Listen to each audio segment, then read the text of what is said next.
Dalam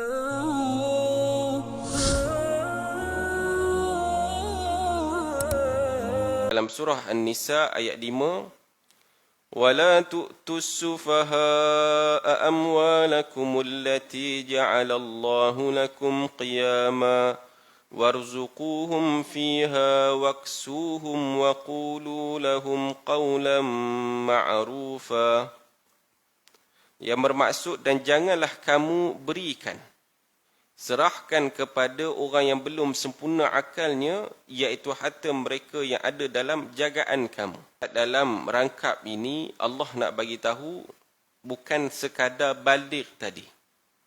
Bukan sekadar usia balik tadi, tetapi dengan masuk membaca juga sama dengan ayat ini, iaitu apabila dah sempurna kelayakannya itu, sempurna pengetahuannya itu untuk menjaga harta mereka.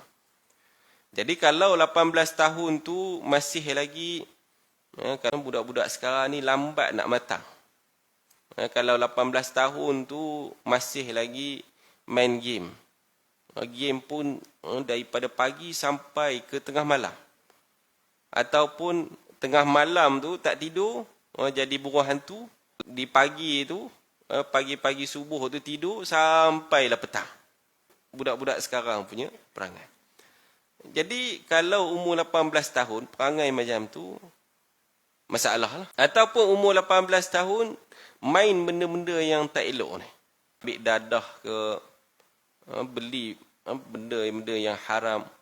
Semua itu adalah, itu yang perlu dilihat dari sudut kelayakannya untuk menguruskan harta.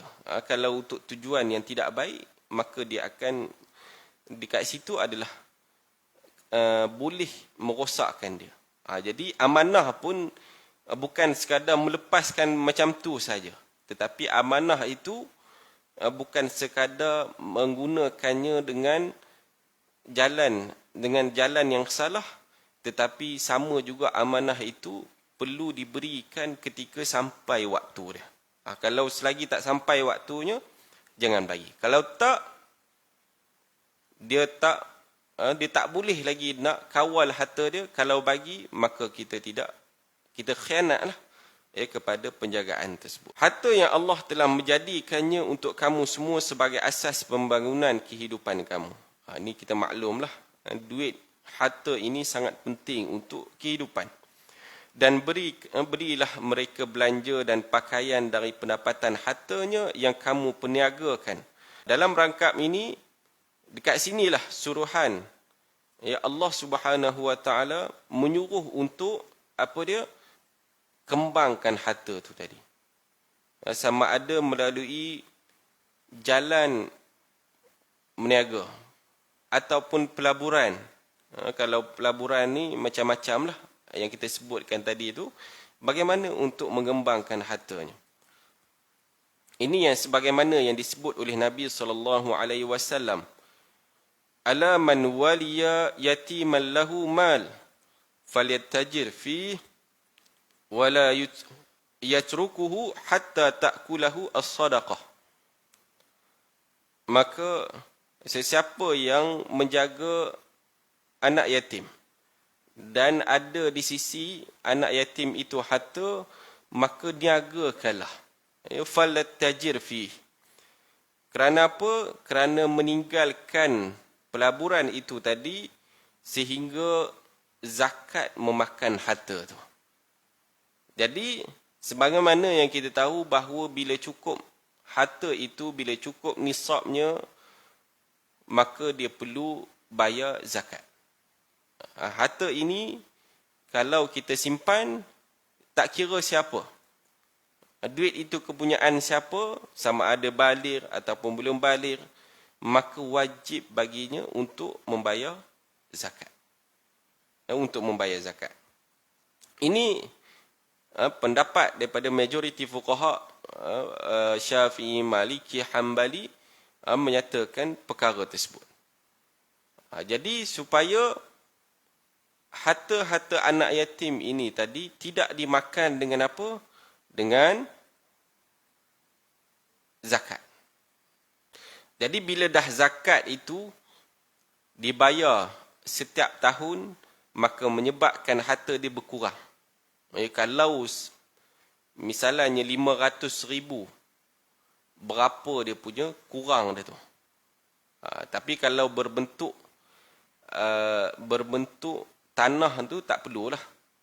Kalau tanah bukan tujuan untuk diniagakan, tak perlulah bayar zakat melalui itu. Tetapi kalau duit, perlu dibayar zakat kalau ada simpanan duit. 200,000 ke 100,000. Kalau berapa kita punya nisab, 100 gram, lebih daripada 20,000. Lebih daripada 20,000. Jadi kalau 100,000 tu lagi banyaklah kena zakat. Jadi apa tanggungjawab sebagai pengurus anak yatim ini? Yang pertama, iaitu menjamin harta anak yatim ni. Maknanya kalaulah hilang harta anak yatim tersebut kerana kecuaian dia, maka dia perlu ganti. Dia perlu ganti. Tapi kalau bukan kesalahan dia, maknanya dia dah jaga elok, dia dah jaga rapi, tetapi tiba-tiba hilang, tiba-tiba rosak, bukan disebabkan kecuaian dia, maka dia tidak perlu ganti balik harta tersebut. Macam misalnya banjir. Bila kena banjir ni, rumah ni rosak. Hatta ada yang hanyut terus rumah tersebut. Jadi sudah pastilah hal ini bukan kesalahan orang yang menjaga tadi. Maka tidak menjadi kesalahan baginya untuk tidak mengganti harta tersebut. Kerana dia adalah sebagai pemegang amanah. Pemegang amanah, bukan peminjam. Kalau pinjam, lain ceritalah. Kalau peminjam ni siapa-siapa pun, kalau diberikan pinjam kepada dia harta ataupun apa-apa sahaja, rosak, macam pinjam kereta, rosak, dia kena, kecuaian dia ke tak kecuaian dia, kena bayar. Kena ganti rugi. Tetapi kalau barang yang diamanahkan ini, dia mengikut kepada situasi. Dan dalam Islam ini banyaklah, ada berapa banyak perkara yang melibatkan penjagaan amanah ni. Amanah. Kalau orang ambil upah menjahit, berlaku kerosakan kepada kain dia, ini macam mana nak kira? Adakah barang amanah dia termasuk di dalam barang amanah? Kalau driver ni tiba-tiba terlanggar, jadi takkan dia nak kena ganti kereta tersebut. Jadi itu dinamakan sebagai orang yang diamanahkan. Jadi selagi mana bukan kecuaian dia, tidak ada ganti rugi dekat situ. Dalam hal ini, dia kena jamin bahawa harta tersebut dijaga dengan sebaik. Yang kedua, amanah. Dia amanah di dalam penjagaan harta tersebut. Dan yang ketiga, kembangkan harta anak yatim. Ini yang para ulama sebutkan, perlu kembangkan. Jangan peram sahaja sehingga harta tersebut, kalau harta-harta yang boleh menyebabkan nilainya statik, nilainya merudum. Kalau nilainya merudum, lagilah. Jadi perlu kembangkan.